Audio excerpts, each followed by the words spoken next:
Hello friends, मैं अन्नू स्वागत करती हूँ आप सभी का अपने यूट्यूब चैनल में। और आज आप लोगों के साथ शेयर करूँगी बहुत ही कम कपड़े में सादा ब्लाउज की कंप्लीट कटिंग और स्टिचिंग। तो ये एक फुल ट्यूटोरियल रहेगी, वीडियो को पूरा ज़रूर देखिएगा। तो यहाँ से मैंने कपड़ा कट करके एक बेल्ट बनाया है जो कि आपको स्क्रीन पे शो हो जाएगी। और कुछ इस तरीके से हम अब इसकी लेंथ मापेंगे। तो ये सादा ब्लाउज है, फोल्डिंग के लिए भी चाहिए, तो 15.5 इंच हम इसकी लेंथ रख रहे हैं। यहाँ पर आप 32 साइज़ के अकॉर्डिंग ये हो जाएगा 5.25 इंच। और यहाँ पे 5.25 इंच हम यहाँ पे शोल्डर डाउन करेंगे। तो देखिए, और चेस्ट का 8 इंच और इसमें 2 इंच का मार्जिन रख लेंगे। वेस्ट का पॉइंट रहेगा 7 इंच, 1 इंच टक्स का और 2 इंच मार्जिन यहाँ पे ऐड कर लेंगे। और इन सभी लाइनों को सीधा कर लेंगे। ये देखिए, टक्स की लाइन है और ये मार्जिन का लाइन है। इस तरीके से हम बैक पार्ट को बना लेंगे। अब यहाँ पे आर्म होल की गोलाई देंगे। तो बैक आर्म होल का गोलाई हमेशा 1.5 इंच पे दिया जाता है। और यहाँ से देखिए, नेक हम निकालेंगे तो आप 2 इंच भी रख सकते हैं, 2.5 इंच भी रख सकते हैं। तो यहाँ पे मैं 2.5 इंच इसकी नेक की लेंथ रख रही हूँ। और इस तरीके से एक शोल्डर की लाइन को सीधी तरफ से ड्रॉ कर लेंगे। और देखिए, ऊपर से और नीचे से 2.5 इंच का मार्जिन करते हुए एक बॉक्स बनाएंगे। बॉक्स बनाने के बाद इसमें हल्की से राउंड शेप बना लेंगे। और हमारी ये देखिए, हम इसमें बैक की लाइनिंग बैक नेक बनाएंगे। तो बैक नेक बड़ा होता है, उसे हम बाद में बढ़ाते हैं। अब ये देखिए, नीचे से 1 इंच फोल्डिंग का छोड़ते हुए 4 इंच ऊपर टक्स का इस तरीके से लगा लेंगे। और देखिए, यहाँ पे अब हम ये जो हमारी आर्म होल मिलती है, बैक के आर्म होल, वहीं से हम फ्रंट का शोल्डर मापेंगे। तो शोल्डर कितना था, 5.25 इंच। और यहाँ से देखिए, 5.25 इंच पे हम शोल्डर को डाउन कर रहे हैं और इस तरीके से मार्किंग कर लेंगे। और देखिए, यहाँ से 1/2 इंच हम छोड़ेंगे आई और हुक के जॉइंट्स के लिए। तो जॉइंट के लिए यहाँ पे 1/2 इंच छोड़ने के बाद 8 इंच यहाँ पे मार्किंग करेंगे चेस्ट का पॉइंट। और यहाँ से देखिए, बेल्ट के लिए निकाला है 11 इंच। और इस तरीके से टोटल लेंथ में हम यहाँ बेल्ट के लिए राउंड शेप बनाएंगे। तो देखिए, राउंड मैंने कुछ इस तरीके से बना लिया। अब यहाँ पे 1/2 इंच की गोलाई अंदर की तरफ बनाते हुए फ्रंट का आर्म होल भी बना लेंगे। और इस तरीके से हमारी ये मार्किंग हो गई। तो चलिए पहले इसे कट कर लेते हैं। यहाँ पे हमने अभी फ्रंट का नेक ड्रॉ नहीं किया है। तो देखिए, पहले यहाँ पे फ्रंट का नेक ड्रॉ कर लेते हैं। सेम इसी तरीके से 6 इंच पे यहाँ पे हम नेक बना रहे हैं फ्रंट का। और देखिए, बैक का हम 10 इंच पे बनाएंगे। तो बैक के नेक के लिए हम 10 इंच पे इस तरीके से बॉक्स बनाते हुए और राउंड शेप बना लेंगे। तो ये हमारी बैक की नेक हो जाएगी। अब इसे हम देखिए, नीचे से फोल्डिंग के लिए 1.5 इंच कपड़ा हमने एक्स्ट्रा रखा था। तो उसे पहले यहाँ पे एक लाइन सीधा कर लेते हैं। अब इसकी हम कटिंग कर लेंगे। माफ़ कीजिएगा दोस्तों, वीडियो में समझ में नहीं आया था, थोड़ा सा मेरा हेड आ रहा है, तो आप लोग प्लीज़ इग्नोर करिएगा। और इस तरीके से हम बैक की कटिंग कर लेंगे। और जैसे हमने फ्रंट की लाइनिंग को ड्रॉ किया हुआ है, वैसे ही हम फ्रंट की भी कटिंग कर लेंगे।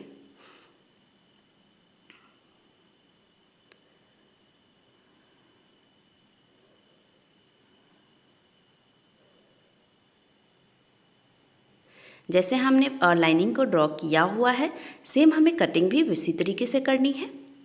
तो कटिंग के पार्ट्स को जिस तरीके से आप देख रहे हैं, तो अगर आप स्टिचिंग के भी पार्ट्स को जॉइंट देखेंगे तो आपको ज़्यादा अच्छे से वीडियो समझ में आएगी।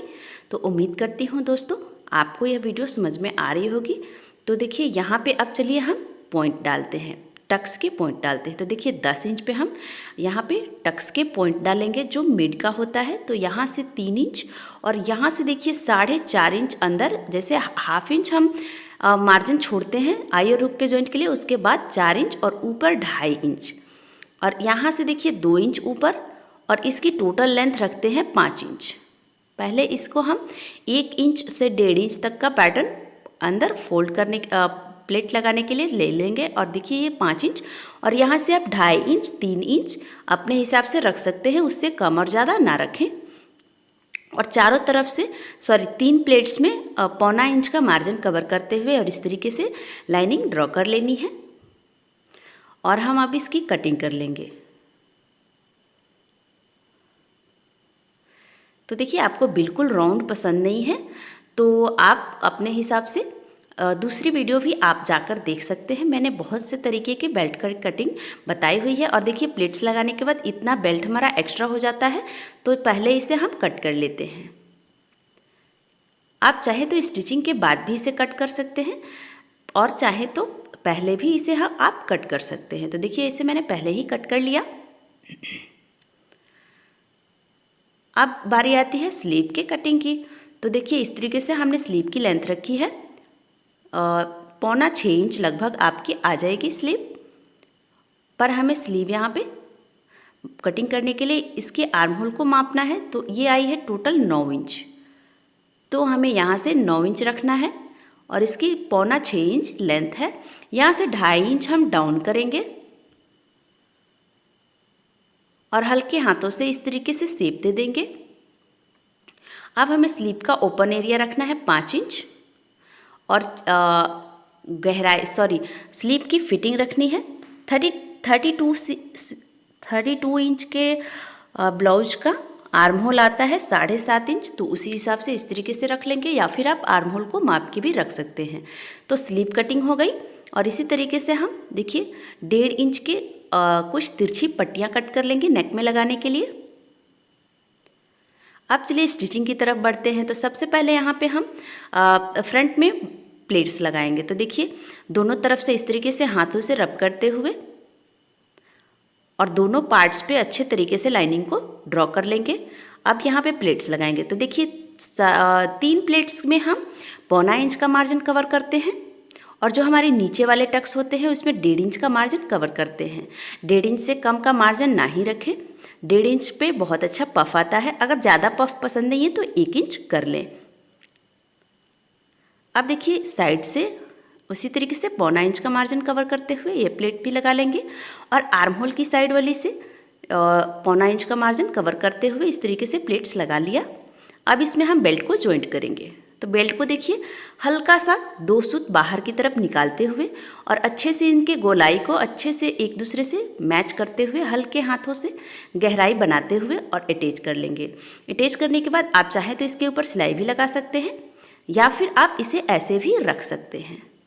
तो देखिए इसके ऊपर मैं सिलाई लगा ले रही हूँ। ये ऑप्शनल है, चाहे तो लगा सकते हैं। साइड से देखिए 2 सूत एक्स्ट्रा हो रहा है पट्टी तो उसे ज्वाइंट कर लेंगे। अब देखिए यहाँ पे हम स्लीव को स्टिच कर लेते हैं इनके कॉर्नर्स को फोल्ड करके।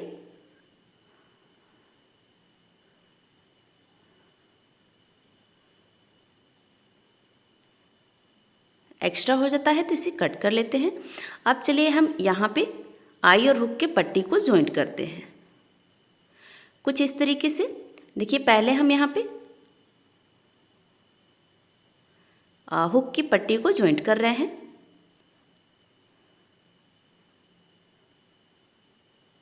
सॉरी ये हुक की पट्टी ही है तो इस तरीके से ये ज़्यादा थी तो इसे मैंने कट कर लिया और साइड में एक सिलाई लगा लें। ये सिलाई ऑप्शनल है, आप चाहें तो लगा सकते हैं। अदरवाइज़ ये सादा ब्लाउज़ है इसलिए मैं इसमें लगा रही हूँ ताकि इसकी मजबूती अच्छी रहे। अब ये देखिए यहाँ पे हम डबल फोल्ड करते हुए यहाँ पे कज की पट्टी को लगाएंगे, जो हुक के कज की पट्टी होती है उसकी, और इस तरीके से डबल फोल्ड करते हुए लगा लिया है। अब देखिए इसे पलटते हुए हाथों से रब करेंगे और इसके ऊपर एक सिलाई लगा लेंगे। एक्स्ट्रा पैटर्न को कट करेंगे, अंदर की तरफ फोल्ड करते हुए इसके ऊपर सिलाई लगा लेंगे। इसके ऊपर डबल सिलाई लगाने से ये अच्छी भी लगती है और बहुत मजबूत भी हो जाती है। तो आप हुक लगाते हैं तो वो खिंचती नहीं है। इस तरीके से आई और हुक की पट्टी भी कंप्लीट हो गई। अब देखिए बैक पार्ट को पहले यहाँ पे टक्स के पॉइंट को मार्क कर लेते हैं और पहले यहाँ पे हम दोनों साइड टक्स लगाएंगे।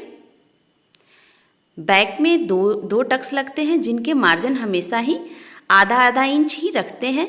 उससे अगर ज़्यादा आप रखते हैं तो उसमें झोल आ जाती है, इसीलिए आधा इंच का ही मार्जिन कवर करें और नीचे से फोल्डिंग लगा लें।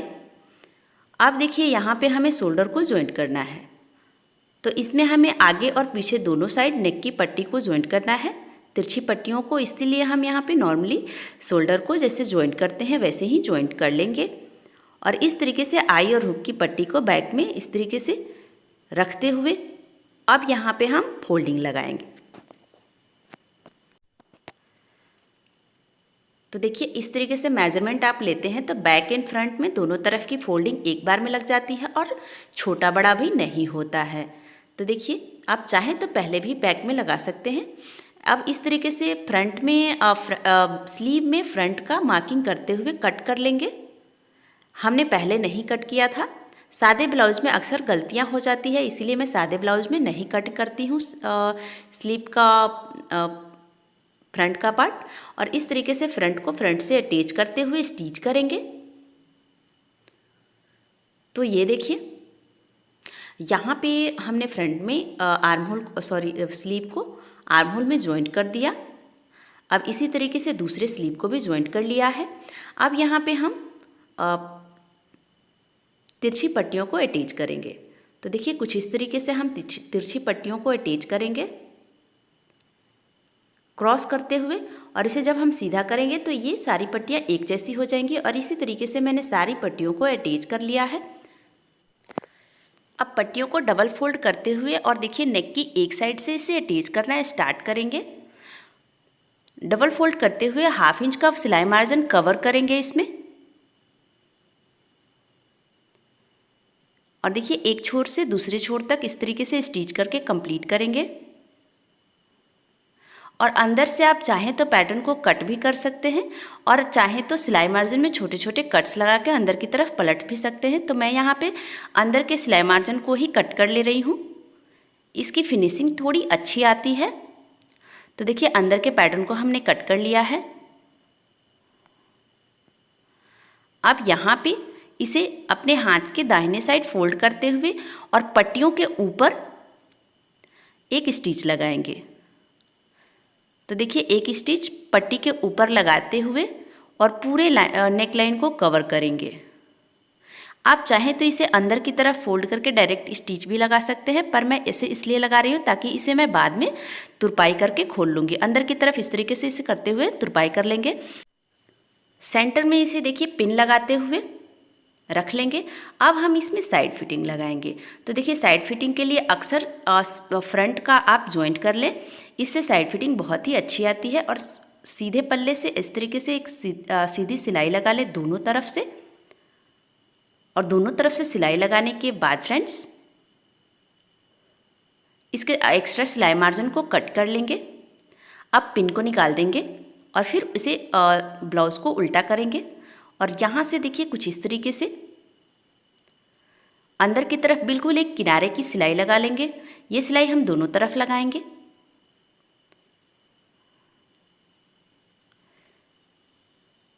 तो देखिए कुछ इस तरीके से हम सिलाई लगा लिए हैं। अब हम देखिए 32 साइज़ के हमने ब्लाउज़ बनाई है।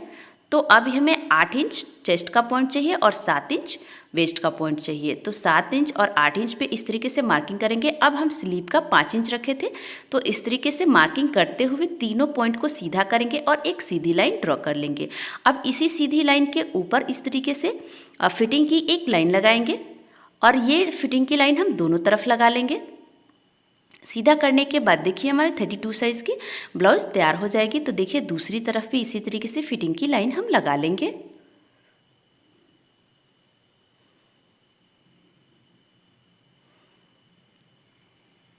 एक बार मेजर करके देख लिया ताकि दोनों स्लीव की फिटिंग एक जैसी आई। अब इस तरीके से हमारा आज का यह वीडियो कंप्लीट होता है। तो आज का यह कंप्लीट कटिंग एंड स्टिचिंग की फुल ट्यूटोरियल आप सबको कैसी लगी कमेंट करके ज़रूर बताइएगा। पसंद आए तो लाइक करिएगा, फ्रेंड सर्कल में शेयर करिएगा। अभी के लिए इतना ही, मिलते हैं दूसरे वीडियो में। Thank you. जय माता दी।